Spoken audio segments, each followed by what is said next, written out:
이 시간에는 같이 교독한 말씀을 중심으로 해서 가나안 땅을 향하는 성도들아, 이런 제목으로 함께 은혜를 나누려고 합니다. 한번 받아서겠습니다. 가나안 땅을 향하는 성도들아. 다시 한번 받아서겠습니다. 가나안 땅을 향하는 성도들아. 할렐루야. 430년 전에, 그러니까 이스라엘 백성들이 애굽에서 탈출하기 전에 430년 전에 70여 명, 요셉의 가족을 포함하면 한 80명 정도 되는 이 아브라함의 후손들이 애굽이라고 하는 강대한 나라에 430년 동안 이렇게 고센 지역에서 살면서 크게 번성하였습니다. 무려 200만 명이 넘는 그러한 숫자가 불어난 거죠. 장정만 60만 명이었으니까. 그러니까 어린 아이와 그리고 여자를 뺀 숫자가 60만 명이니까 200만 명은 훨씬 넘었으라고 생각합니다. 이렇게 크게 이 이스라엘 민족이 번성을 했습니다. 그러다 보니까 애굽의 입장에서는 이 이스라엘 족속들이, 민족이 위협이 되는 거예요. 왜냐? 적과 전쟁을 할 때에 이 이스라엘 백성들이 적과 내통을 해서 내란을 일으킨다든지 애굽에 반기를 들면 그 전쟁에서 지고 이 애굽 자기 나라가 망할 수도 있으니까 이 애굽의 바로 왕은 이스라엘 족속을 계속 이제 핍박하고 학대하고 아주 힘든 노동을 시키고 이러한 일들을 자행을 했습니다. 그러다 보니까 이 이스라엘 백성들이 너무나 살기가 힘든 거예요. 이스라엘 백성들이 고통스러워하면서 하나님께 부르짖기를 시작하게 됩니다. 하나님은 이 이스라엘 백성들의 부르짖음을 들으시고 한 사람을 택해서 이스라엘 백성들을 애굽에서 구출해 내려고 합니다. 바로 이 사람이 모세입니다. 하나님은 모세를 선택해서 이제 바로 왕에게 가서 이스라엘 백성들을 해방해 주라고 그렇게 말을 하게 됩니다. 그런데 이 바로 왕은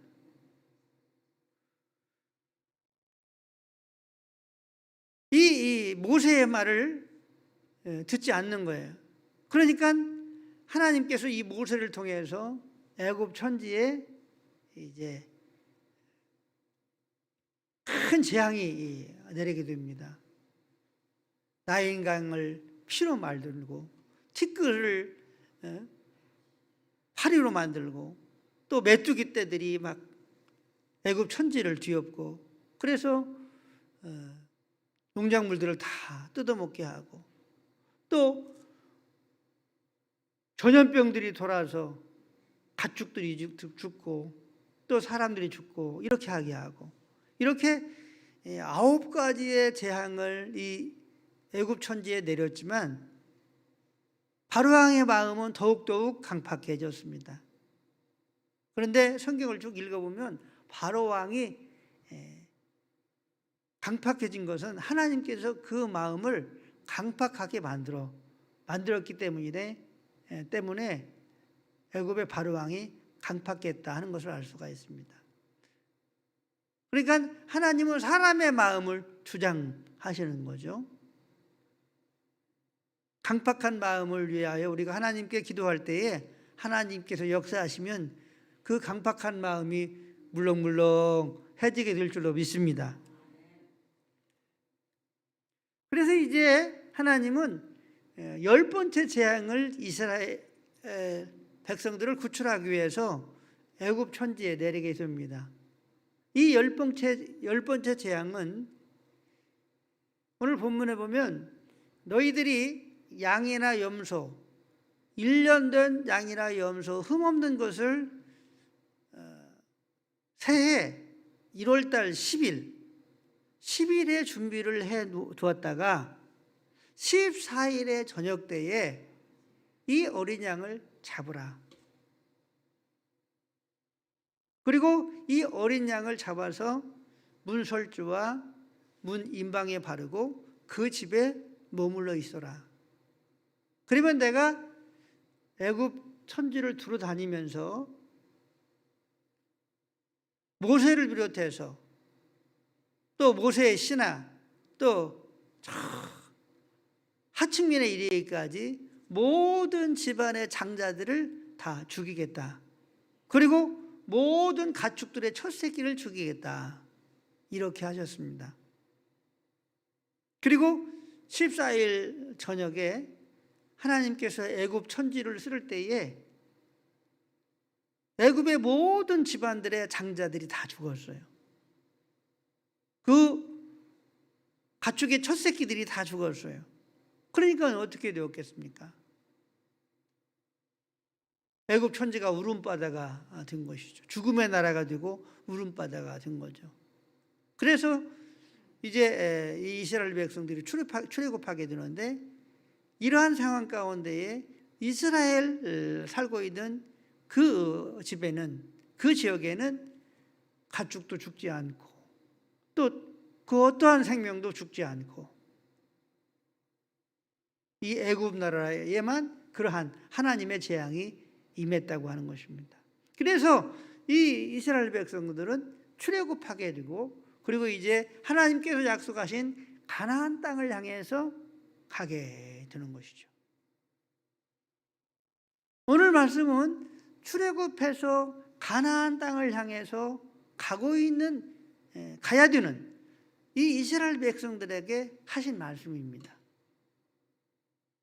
그러면 오늘 우리는 어떠한 사람입니까? 우리도 또한 죄에서 탈출해서, 사망에서 탈출해서, 저주에서 탈출해서 영원한 하나님께서 우리에게 약속하신 새 하늘 새 땅, 새 예루살렘, 하나님 나라, 하나님께서 약속하신 영적 가나안, 그 가나안을 향해서 가는 성도인 줄로 믿으시기를 바랍니다. 그렇기 때문에 오늘 이 말씀도 모세 시대에 이루어졌지만 오늘 여러분과 저를 향해서도 말씀하시는 말씀인 줄로 믿으시길 바랍니다. 다시 말하면 영적 가나안을 향해서 가는 성도들에게도 하시는 말씀이라는 거죠. 그러면 하나님은 영적 가나안 땅을 향해서 가는 성도들에게 어떻게 말씀하고 있는지에 대해서 몇 가지 살펴보면서 함께 은혜를 나누려고 합니다. 첫 번째로 문설주와 인방에 어린 양의 피를 바르라, 이렇게 말씀하고 있습니다. 한번 받아서 하시겠습니다. 문설주와 인방에 어린 양의 피를 바르라. 할렐루야. 6절부터 7절까지를 같이 읽습니다. 6절 7절 시작. 이달 열 나흘 날까지 간직하였다가 해질 때에 이스라엘 회중이 그 양을 잡고 그 피를 양을 먹을 집 좌우 문설주와 인방에 바르고 10일 바르고 그랬습니다.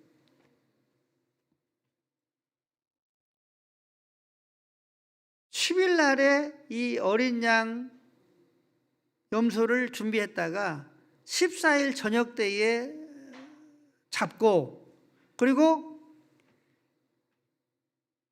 양을 먹을 그 집에 문설주와 인방에 피를 바르라는 거죠. 어떤 피? 어린 양의 피를 바르라는 거예요.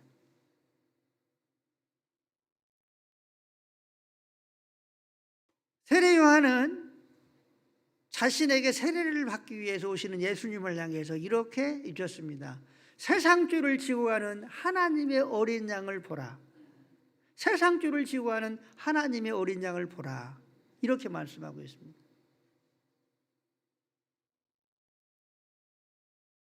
바로 여기에서 죽은 어린 양은 예수님을 상징합니다. 그런데 이 어린 양의 피를 바르기 위해서는 어떻게 합니까? 피를 바르고 그 안에 머물러 있을 사람들이 이 양을 직접 잡습니다. 양은 죽는 거죠. 누구를 위해서 죽느냐면 구원받을 이 이스라엘 백성들을 향해서 지금 죽는 겁니다. 그리고 그 피를 이제 우슬추에다가 찍어서 문설주와 인방에 바르게 됩니다. 그리고 예수님께서 이 이스라엘 애굽의 천지를 죽음으로 치실 때에 피를 바른 그 집은 뛰어넘습니다. 그래서 뛰어넘다 해서 유월절이라고 그렇게 명명을 지어 부르게 됩니다. 그러니까 구원받아야 할 모든 성도들, 영적 이스라엘 백성들의 마음의 문설주와 인방에 예수님의 피가 발라져 있어야 된다는 거죠. 그런데 이 예수님은 양이 이스라엘 백성들을 위해서 죽었던 것처럼 영적 이스라엘 백성들은 여러분과 저를 대신해서 죽으신 줄로 믿으시기를 바랍니다. 그리고 예수님의 이 피로 우리의 또한 마음의 인방과 설주에 발라야 된다는 거죠. 예수님께서 나의 죄를 대신해서 죽으셨음을 확신하면서 우리는 이 예수님의 피를 우리의 마음 가운데 확신하며 바른 자가 되어야 된다는 겁니다. 그러면 예수님의 피는 어떤 의미가 있습니까? 내 대신 죽어야 할, 내가 죽어야 할 그 죽음을 예수님이 대신 죽으셨다 하는 피입니다. 예수님의 이 십자가의 죽으심은 내가 죽어야 되는데, 십자가에서 내가 죄 때문에, 내 죄 때문에 죽어야 되는데, 내가 내 죄 때문에 죽어야 되는데, 내 죄 때문에 예수님이 대신 죽으신 거예요. 양이 대신 죽은 것처럼. 그러니까 예수님의 피는 나를 대신해서 죽으신 죽음의 피입니다. 그래서 나를 살리기 위한 생명의 피가 되는 것입니다. 예수님의 피는 속죄의 피입니다. 예수님께서 우리의 죄 허물을 대신해서 죽으심으로 말미암아 예수님의 보혈은 우리의 죄를 깨끗해 하시고 속죄하게 하십니다. 우리가 손이 더러워지고 옷이 더러워지면 세탁기로 손을 세탁물로 옷을 세탁을 하고 또 더러운 손은 비누로 이렇게 씻는 것처럼 예수님의 피로 우리의 죄를 깨끗하게 한다는 것입니다. 그리고 또한 예수님의 피는 사망을 뛰어넘는 피입니다. 저주를 뛰어넘는 피입니다. 예수님의 피는 또한 능력의 피가 되는 것입니다. 이 피가 우리의 마음에 발라져 있어야 된다는 거죠. 다시 말하면 확신으로 우리의 마음 가운데 예수님의 보혈의 그 은혜가 확신 가운데 있어져야 된다는 것입니다. 사랑하는 성도 여러분, 여러분들의 마음의 문설주와 인방에 예수님의 피가 발라져 있습니까? 나 때문에 죽으신 예수님의 피가 발라져 있습니까? 나의 죄를 깨끗하게 하시는 예수님의 피가 발라져 있습니까? 나를 사망에서 생명으로 구원하시는 생명의 피 되시는 예수님의 피가 발라져 있습니까? 능력의 피가 발라져 있습니까? 영적 이스라엘 백성들의 마음의 문에 설주와 인방에 예수님의 피가 발라져 있어야 합니다. 이렇게 피를 우리가 마음 가운데 발랐다고 한다면 사단이 우리를 공격할 때 피를 주장해야 합니다. 한번 받아보겠습니다. 예수님의 피로 내 죄는 사함받았다. 할렐루야. 우리가 삶을 살다가 죄를 짓게 됩니다. 그러면 회개합니다. 근데 끊임없이 지은 죄 때문에 내가 하나님 앞에 나아가는 것이 두렵고 또 불안해질 수가 있습니다. 이때에 예수님의 피를 주장하는 겁니다. 예수님의 피가 나의 죄를 영원히 속죄했다. 할렐루야. 한번 받아주겠습니다. 예수님의 피가 영원한 속죄를 이루사 영원한 속죄를 이루었다. 할렐루야. 이렇게 주장하는 것입니다. 또한 예수님의 피가 마음에 인방과 설주에 발라있는 성도들은 예수님의 피를 선포하는 것입니다. 예수님의 보혈로 사단은 떠나가라. 예수님의 보혈로 흑암의 세력은 떠나갈지어다. 예수님의 보혈로 우리 가정은 평안할지어다. 예수님의 보혈이 우리 가정에 덮여질지어다. 나에게 덮여질지어다. 우리 자녀들에게 덮여질지어다. 할렐루야. 이렇게 예수님의 보혈을 주장하는 겁니다. 예수님의 보혈을 선포하는 겁니다. 그러면 사단의 세력이 침범할 수도 없고 또 침범했다가도 떠나가게 되는 줄로 믿으시기를 바랍니다. 보혈의 은혜요, 보혈의 능력인 것입니다. 두 번째로 가나안을 향해서 가는 성도들에게는 어린 양의 피를 바른 집 안에서 머물라고 말씀하셨습니다. 한번 받아보겠습니다. 어린 양의 피를 바른 집 안에서 머물라고 하셨습니다. 8절부터 10절까지를 같이 읽습니다. 그 밤에 그 고기를 불에 구워 무교병과 쓴 나물과 아울러 먹되 날 것으로나 물에 삶아 먹지 말고 머리와 다리와 내장은 다 불에 구워 먹고 아침까지 남겨두지 말며 아침까지 남은 것은 곧 불사르라. 아멘.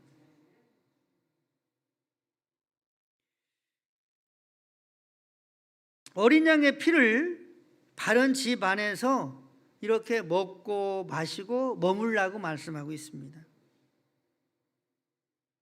그러니까 이 이스라엘 백성들은 피를 바른 그 집 안에서만 머물러 있어야 합니다.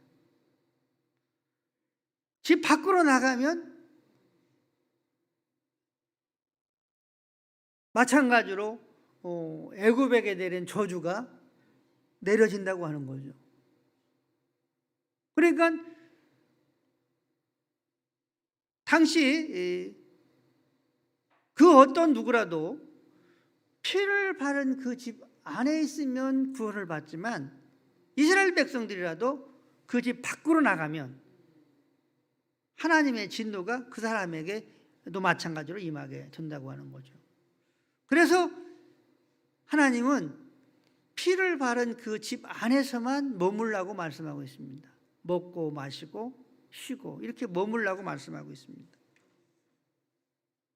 다시 말하면 구원은 예수님 안에만 있다고 하는 것입니다.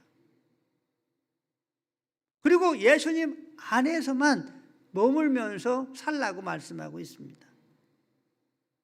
예수님 안에서만 생명이 있고 모든 가나안 땅을 향해서 가는 성도들은 예수님 안에서 생활을 해야 한다는 것입니다.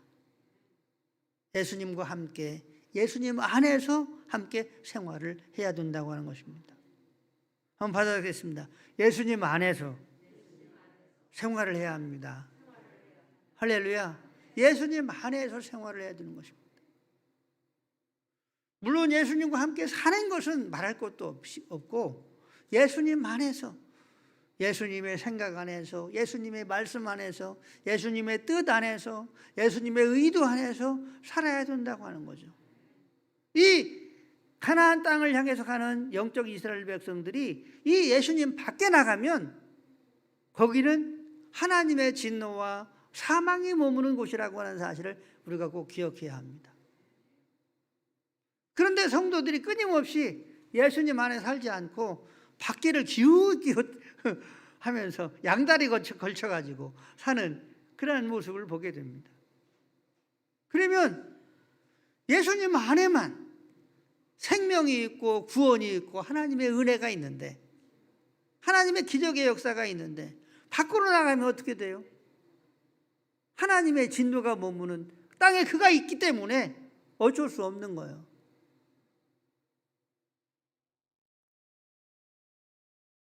그러니까 교회를 아무리 다니고 기도를 아무리 많이 하고 그런다고 하더라도 하나님의 진노에 그 사람이 그 땅에 머물러 있기 때문에, 다시 말하면 하나님의 말씀에 불순종하고 있기 때문에 어쩔 수 없이 그 또한 하나님의 진노에 머물러 살 수밖에 없는 그러한 삶을 살게 된다고 하는 것입니다. 그러므로 끊임없이 우리는 예수님 안에서 살기를 위해서 힘쓸 수 있게 되시길 주님의 이름으로 간절히 축원합니다. 그러므로 예수님 안에서 우리가 일을 하고 예수님 안에서 먹고 마시고 꿈을 꾸고 또 예수님 안에서 삶을 살아야 됩니다. 세 번째로는 가나안 땅을 향해서 가는 성도들에게 지팡이를 잡고 급히 먹어라, 이렇게 말씀하고 있습니다. 11절 같이 읽습니다. 너희는 그것을 이렇게 먹을지니 허리에 띠를 띠고 발에 신을 신고 손에 지팡이를 잡고 급히 먹으라. 이것이 여호와의 유월절이니라. 아멘. 양 고기를 먹을 때에 허리에 띠를 띠고, 이제 옷을 다 입고 허리에 띠를 다 띠고, 그리고 발에 신을 신고 손에 지팡이를 잡고 어떻게 먹어라? 급히 먹어라, 이렇게 말씀하고 있습니다. 그러니까 하나님이 떠나라고 하면, 지시하면 금방 떠날 수 있는 그러한 자세로 먹으라고 하는 거죠. 이 말씀은 무슨 말씀이냐면 깨어있는 신앙의 삶을, 영적 가나안을 향해서 가는 성도들에게 깨어있는 신앙생활을 하라고 말씀하고 있는 겁니다. 한번 받아서겠습니다. 깨어있는 신앙생활을 해야 합니다. 항상 깨어있는 신앙생활을 해야 된다는 거죠. 우리 예수님께서 언제 어느 때 오실지 모릅니다. 하나님께서 우리를 언제 어느 때 불러 가실지도 모릅니다. 그렇기 때문에 우리는 깨어 있어야 된다고 하는 거죠. 신발을 신고 지팡이를 잡고 급히 먹는 이 이스라엘 백성들처럼 항상 우리 예수님이 지금 당장 오신다고 하더라도 기쁨으로 맞이할 수 있는 깨어있는 신앙생활을 할 수 있는 여러분과 제가 되어야 될 줄로 믿습니다. 그러면 깨어있는 신앙생활을 하기 위해서는 어떻게 해야 됩니까? 예수님과 항상 친밀한 동행의 삶을 살아가야 합니다.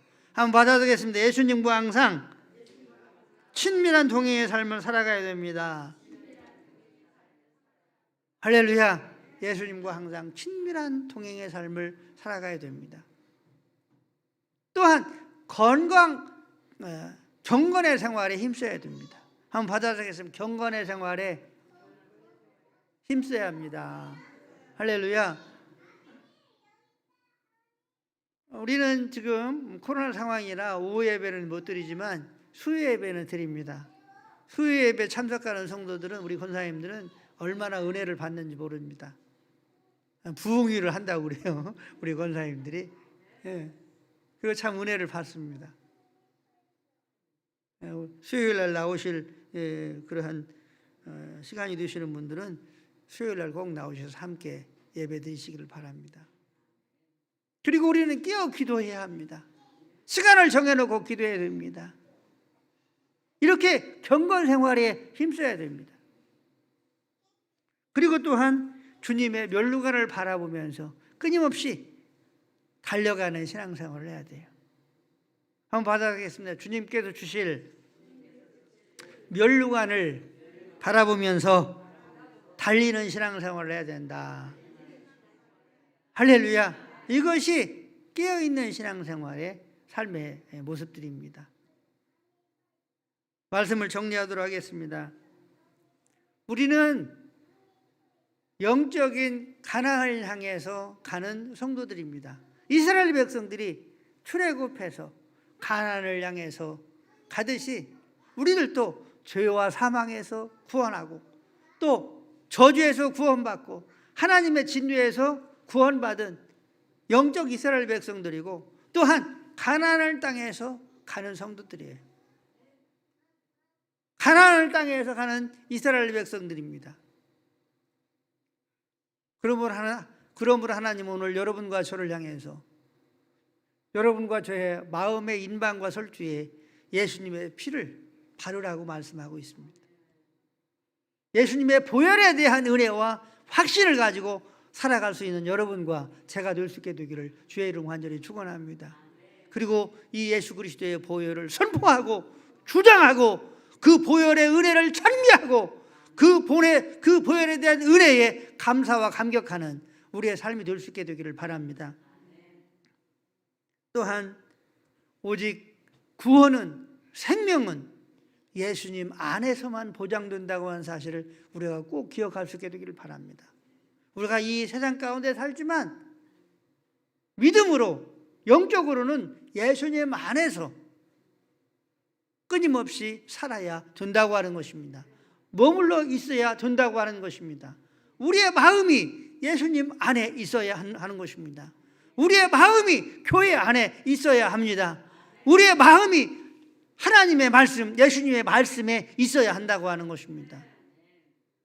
그럴 때에 하나님의 생명이, 하나님의 구원이, 하나님의 역사가, 하나님의 기적이 여러분과 저에게 머물게 되는 줄로 믿으시기를 바랍니다. 미치게 되는 줄로 믿으시기를 바랍니다. 예수님 밖에는, 애굽의 천지에는 하나님의 이 사망의 진노가 임하게 된다고 하는 것이죠. 그러므로 행여라도 우리가 이 세상 살면서라도 내가 예수님 밖에 있는지 안에 있는지를 끊임없이 깨어 살펴봄으로 말미암아 예수님 밖에 있다고 한다면 아이고 뜨거라 하고 예수님 안으로 다시 오시는 삶을 살아갈 수 있게 되시기를 주님의 이름으로 축복합니다.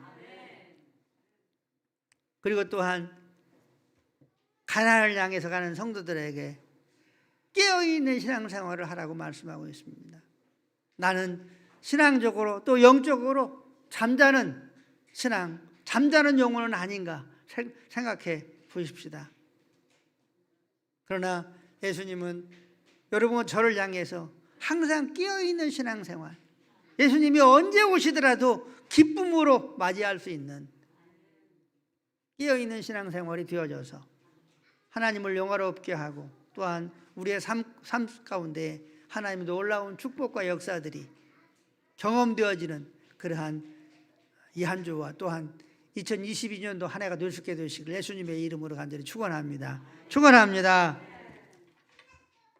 우리 주의 3장 부르신 후에 주신 말씀을 생각하면서 기도하시고 나라와 민족을 위해서 가정과 또 자녀와 개인적으로 간구하실 내용들을 위해서 함께 통성으로 기도하겠습니다. 주여